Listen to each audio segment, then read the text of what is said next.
On the verge of jumping on a plane, could you first of all introduce yourself? Yeah, well, I'm Polly Harvey, PJ Harvey, here to talk to you about my new record. Which is finally out. Yeah, it's released October 23rd, I believe. So you had another 2 weeks to go, actually. Yeah, we have, a little bit. You worked a long time on it, right?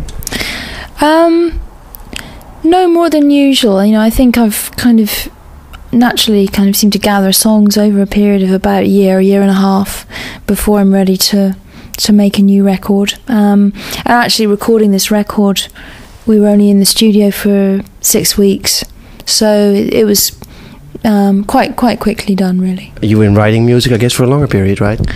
Yeah, I've been writing music, since I was 18, so that's... for this record, I mean. Oh, for this record, I was confused. For this record, yeah, I was even writing songs while I was still recording Is This Desire towards this record. So, they stem back from a long way. So how does this work? I mean, you already wrote those songs, but you couldn't put them on Is This Desire? Yeah, well, sometimes it just doesn't feel like the right time for them. A lot of the songs were very new at that time and didn't belong with Is This Desire as a body of work. They'd kind of moved on from there already.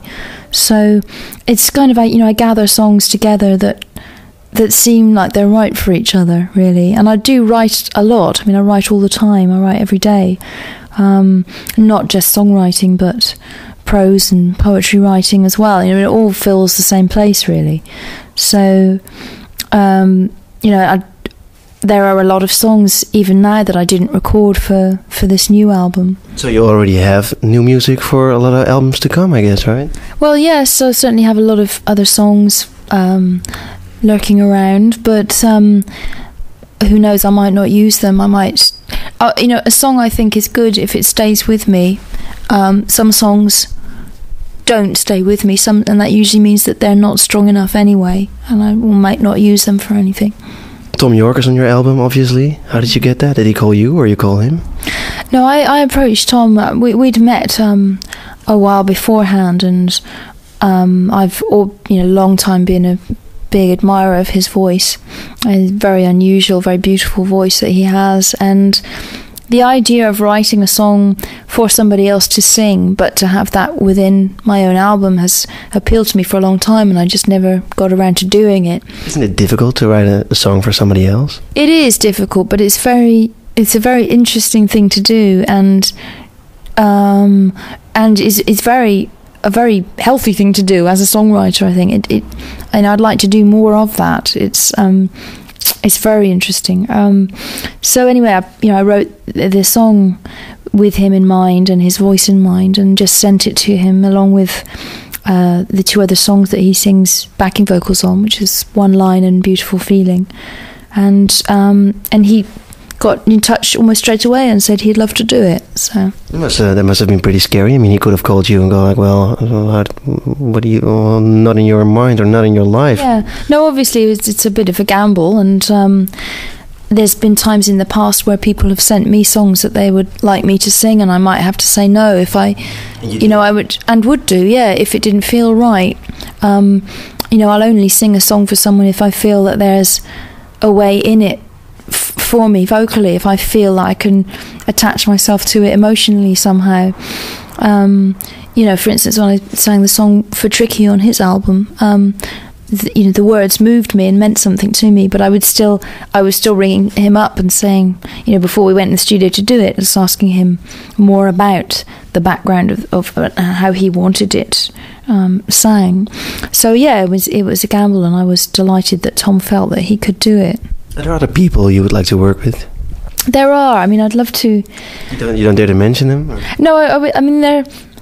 It's probably. It feels almost like I'm not worthy to mention it, but I would love to write a song for Marianne Faithfull one day. She's probably my favourite female artist. Why is that?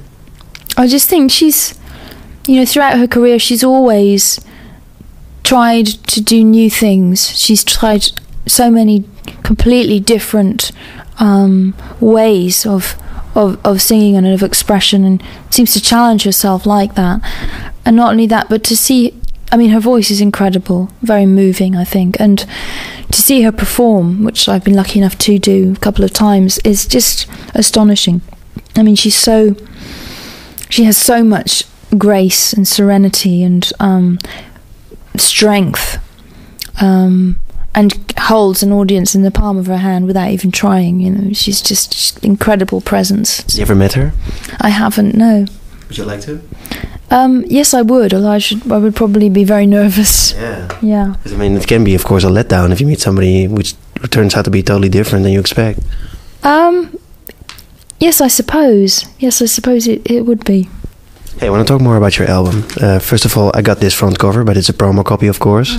I saw on the web that you have a different cover for the album. Yeah, the actual cover of the album is a picture of me walking in the city. New York. Yes, in New York, yeah. Why New York? Well, for practical reasons, I was there at the time when we needed to do the photo shoot. You don't live there now or something? I don't live there at the moment. I was there I was producing a record for a girl that lives there in New York, and we had to do a photo shoot for the cover. So that is really how it happened, you know.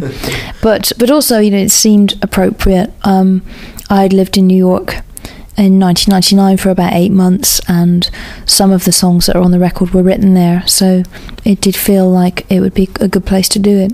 The title of your album is Stories from the City, Stories from the Sea. Are they stories from New York, actually? A mixture of different cities, to be honest. There's some... I move around a lot. I live in different places and quite enjoy that movement in my life. I'm just quite a restless spirit, I guess. I mean, I like very much to keep seeing things as if for the first time, to keep seeing things anew, and to place yourself in surroundings that aren't familiar means that you do look at things differently. You know, I know that if I've been away from Dorset, where I grew up, for a long, long time, everything seems so beautiful to me because I haven't been there. In the same way, when you go to different places, there is an enormous amount of beauty to be found in even the most mundane things. So that is a reason why I move around a lot. But yes, some songs were written in Bristol. Sometimes I was staying in London. Sometimes in different parts of Europe. Some of the songs on the album were written when I was traveling and camping on the west coast of America, which I did for 3 months. Wow. And just kind of setting up tent every night, which was wonderful. Yeah. By yourself? No, I was traveling with a friend of mine. Mm-hmm. That must be, well, it can be pretty scary, I guess, right? Because you have some wildlife there. Yeah, bears. Bears were scary, especially at night when you have to go to the toilet and it's kind of 3 a.m. and you only got a flashlight. Yeah.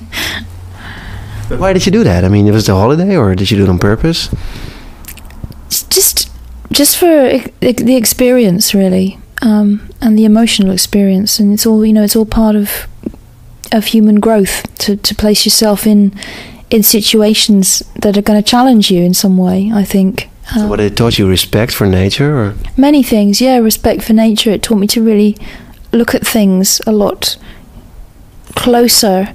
To be honestly, to be frightened that bears, then they can attack, and there would be signs up saying beware of bears, and you had to, at night when we'd cooked food, you would have to take off the clothes that you had cooked the food in and wrap them up and put them inside your vehicle, because bears would smell the food and they would come into your tent. And people get killed by bears. So yeah, there was an essence of that, of respect for nature, of feeling very much a much more hand-to-mouth feel. I mean, obviously we had money to buy groceries at the shops and stuff, but to build your fire to cook the food on and things like that I hadn't done before. So there was that, and obviously coming across a lot of places that I never would have stumbled into before had we not just been kind of rambling around the countryside like that, meeting people that I never would have come across, and seeing some of the quite breathtaking landscape that is there. So the two extremes, the city and of course nature, do they come back in your album? Yeah, I mean it's all in there, it's all there, it's all mixed up together really. It's just whatever different experiences and information I've gathered in my life and travels, they all kind of do come out at some point or other. Doesn't it make you some sort of an out?